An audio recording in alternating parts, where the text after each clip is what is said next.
eh, jam 9 lewat 19 menit. Iya 21 gitu. 19. 21 ah. 19. Dan itu di HP. Ya 21. Jam lu error. Kembali lagi malam-malam baru dapat beberapa hal Kayak yang opening ini dong bro. Malam-malam net. apa? Acara apa tuh? Talk show. Oh nggak tahu.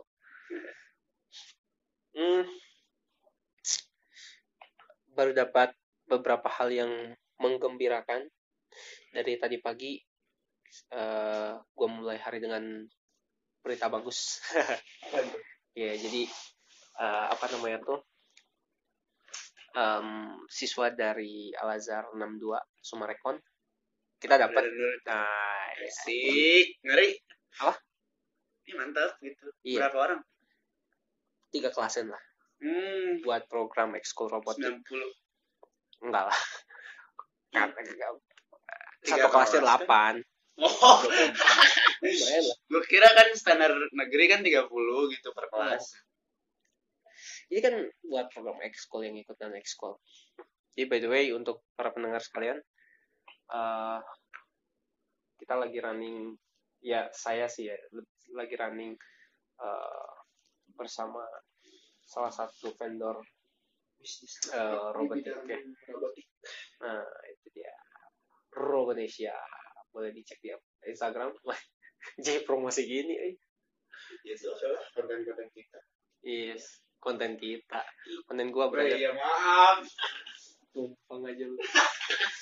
Dan itu jadi bulat ada di 3 kelas, alhamdulillah berkat teman juga ya sebetulnya. Jadi di sana tuh ada apa namanya tuh istrinya Pak Warsan. Nah Pak Warsan ini adalah guru Al-Azhar juga, teman saya tentu saja, dan alhamdulillah bisa beliau yang jembatan lah ya.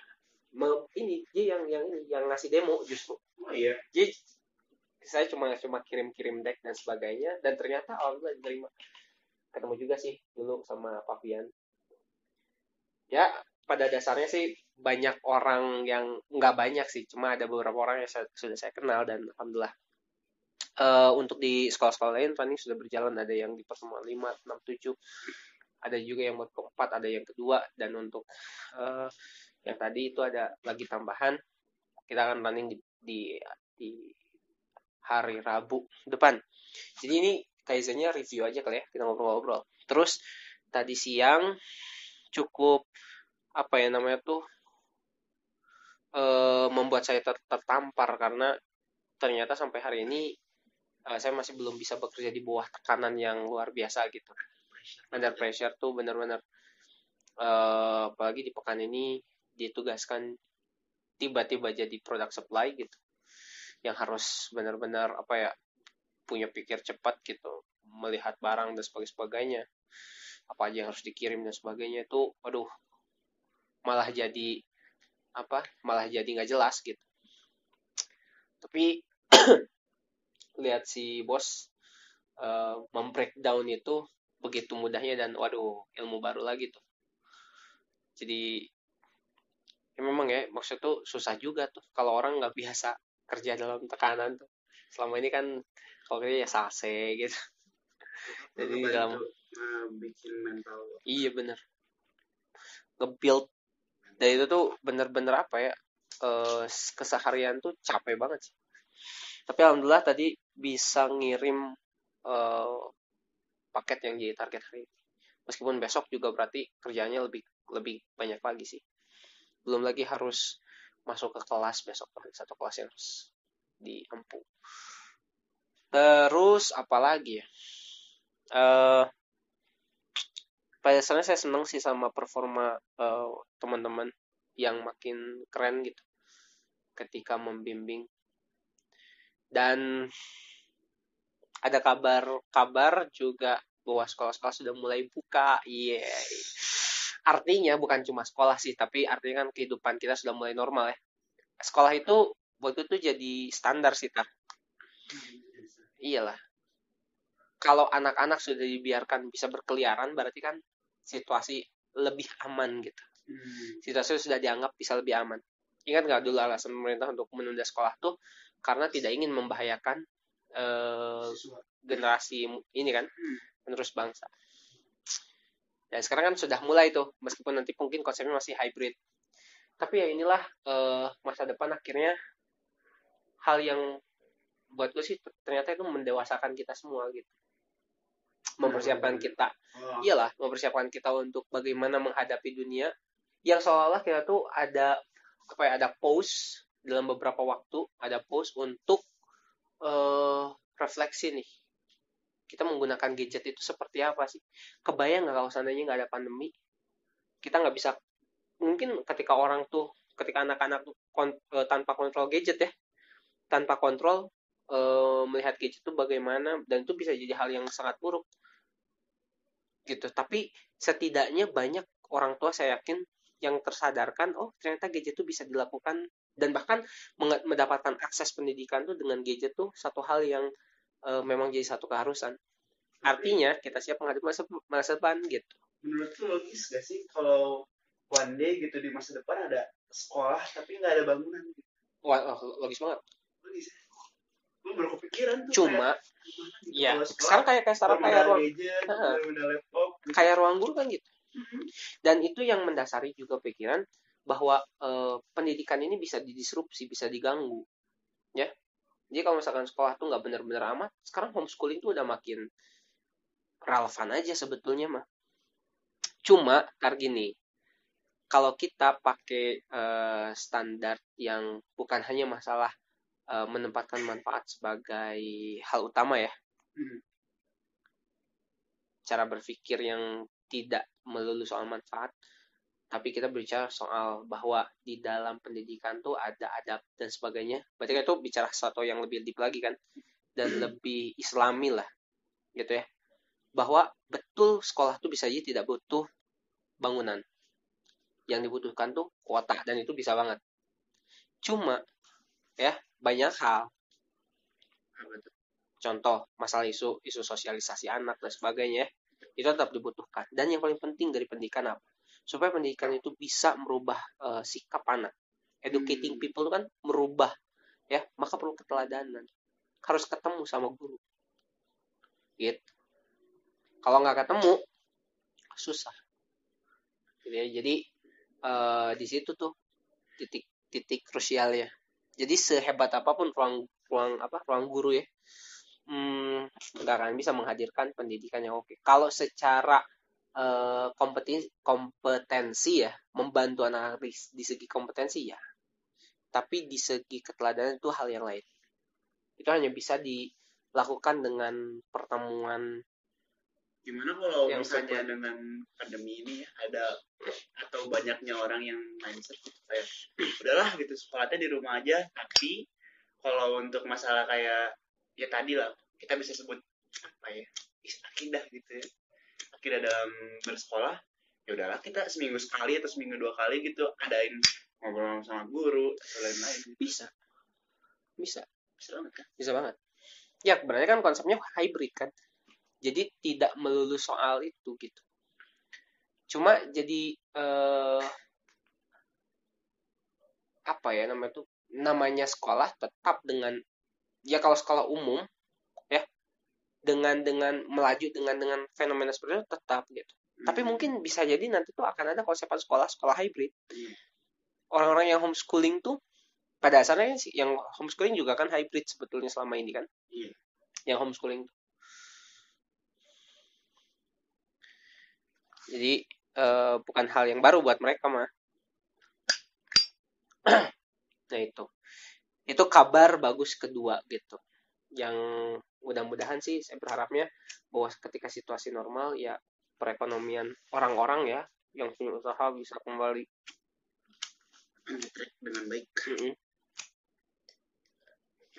Dalam konteks Robonesia kita pun punya targetan yang mudah-mudahan bisa lebih ideal lah gitu ya. Gue pengen tahu aja sih kayak lo lah review gue gimana? Ya gue tuh kayak gimana sih gitu, menurut pandangan lo ya gitu tentang gue tuh apa sih gitu dalam segi karakter, Random nih. Random lah. Serius amat, lu kemana sih, Bang? Jadi apa, brother?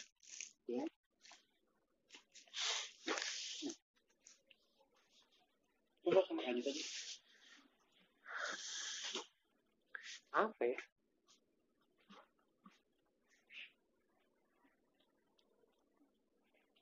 Cheerful kali ya. Ya bolehlah smartest. Hah? Apa? Smartest. Apaan tuh? Cari tahu lah. Lu mah. Apalagi? Apa dong? Ngerepotin orang. Nggak cukup. Tiap hari datang ke Lumaru, ngabisin kopi. Nggak habis. Biasa aja. Apa dong yang spesifik lah gitu? Muhammad Bentara Almirdi itu gimana sih? Iya, smart. Smart dalam bidang apa? Atau dalam segi ngomong apa? Talkative. Ya, cheerful. Apa lagi ya? Honest. Honest tuh gimana? Honest. Jujur. Terus labil. Astagfirullah, aku gak labil, gila. Kok labil sih? Kasar. Emang lu kagak? Enggak. Lembut. Udah lah. Mau gua nggak akan nih review lu. Apa emang? Ya barangkali. Jadi ini forum apa sih? Kaizen jadi aneh. Tadinya mau ada satu lagi yang membuat ini nih kabar gembira.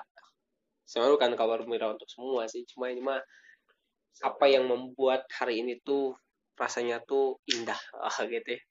Gue di Jakarta. Nggak biasa aja sih cuma. Apa dong? Jadi saya tuh menemukan bahwa tadi kan ada anak KP baru tuh kan. Ya lagi-lagi ketemu kisah unik lah dari mereka. Terus kemudian juga saya melihat bukan melihat sih, tapi lebih ke kayak yang ini kan si bos tuh. Saya yang tadi udah ini aja tuh, maksudnya kode-kodean tuh. Hari Sabtu nih mau hiking gitu, sedangkan dia kan ngebacot soal ini apa bahas ini harus packing nih begini gitu ya. Aduh, hari Sabtu gimana nih mau hiking gitu dan sebagainya. Tapi dia sekalipun ada tuntutan untuk packing sebenarnya kayaknya dia tuh sangat memberikan ruang gitu. Ya udahlah gitu. Meskipun tidak secara apa ya, tidak secara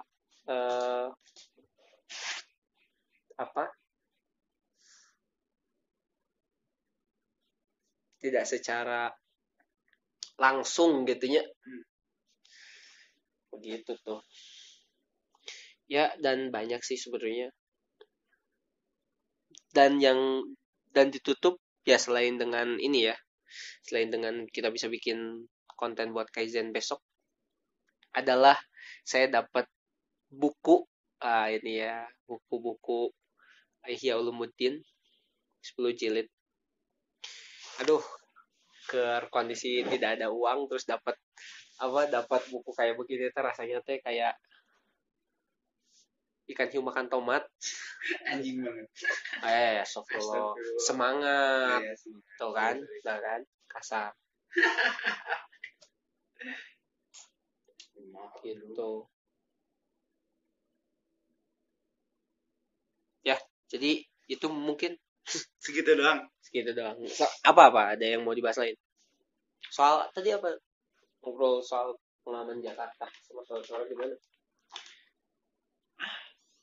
Apa Jakarta? Panas. Tenggelam. Tahu nggak kenapa Jakarta bakalan tenggelam? Bangunannya udah di bawah permukaan air.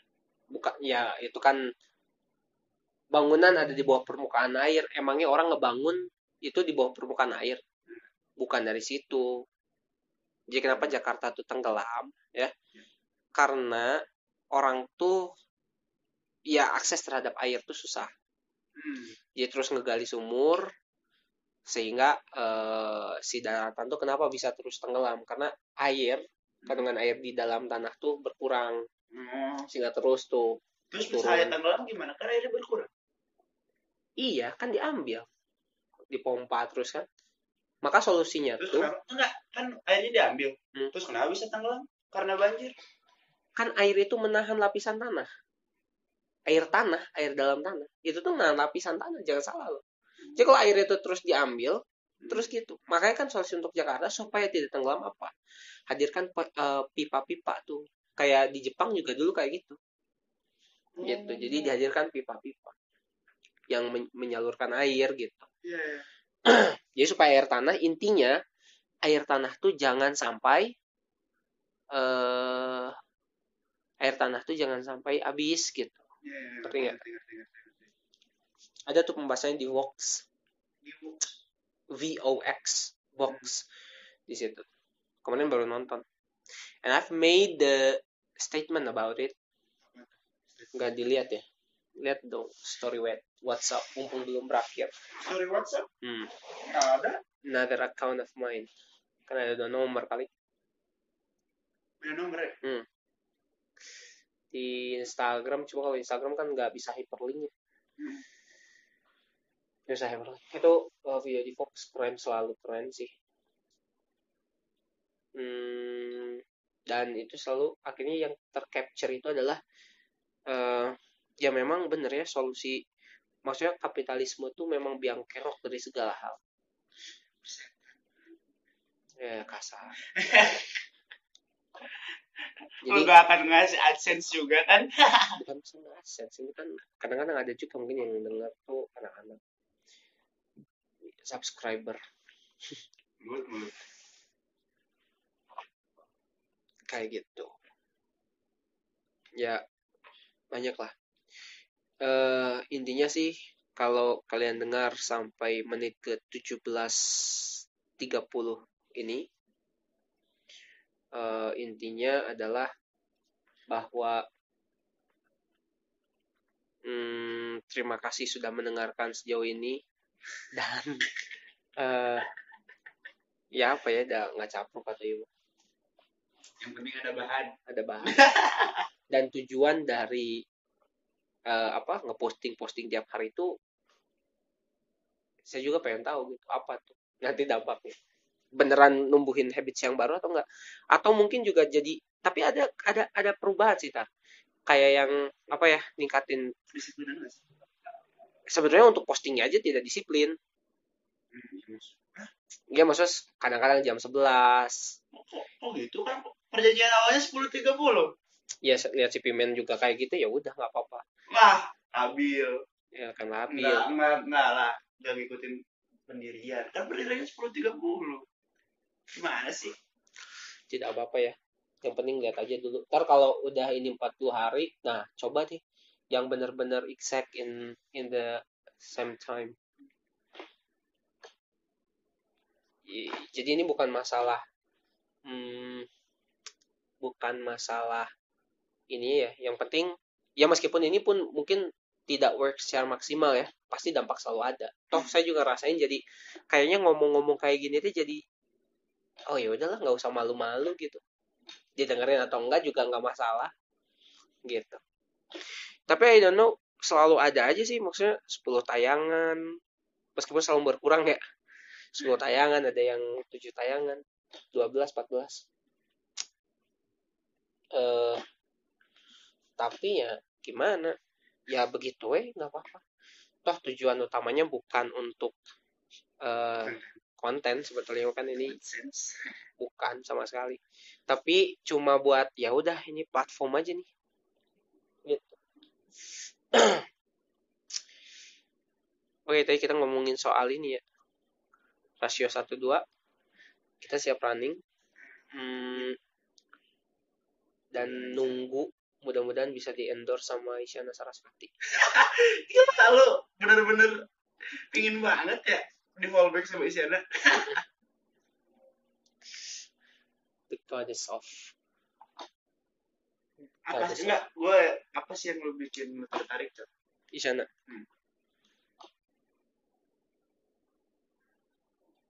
Gak tau ya, secara karakter juga unik sih dia.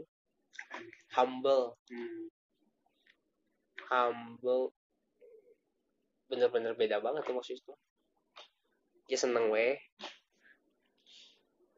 Gak tau malu gitu. Atau mungkin polos ya. Jadi kadang-kadang itu orang tuh jenius gitu. Tapi kesehariannya tuh blow on gitu.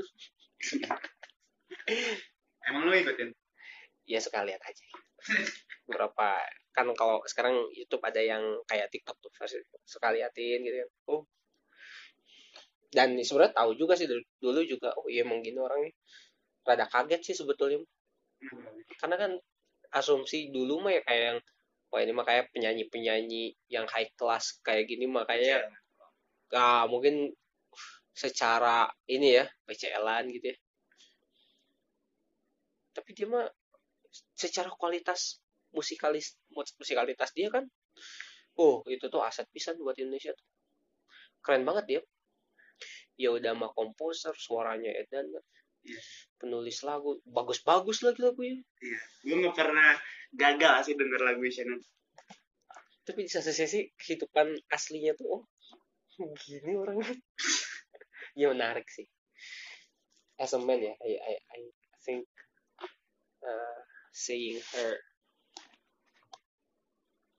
itu kayak gitu aja. Makasih. Closing lah. Di 21 menit, 22 menit. Oke. Kaizen hari ke-11.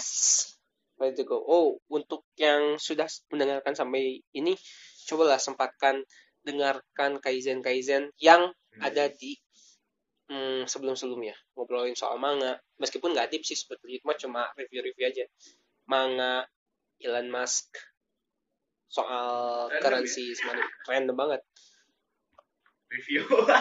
Review nggak review sih. Bahas saham ada, Twitteran supaya tidak tersesat di media sosial. Hal kayak gitu dah. Ya, baik. Terima kasih sudah mendengarkan. Thank you so much. Bye.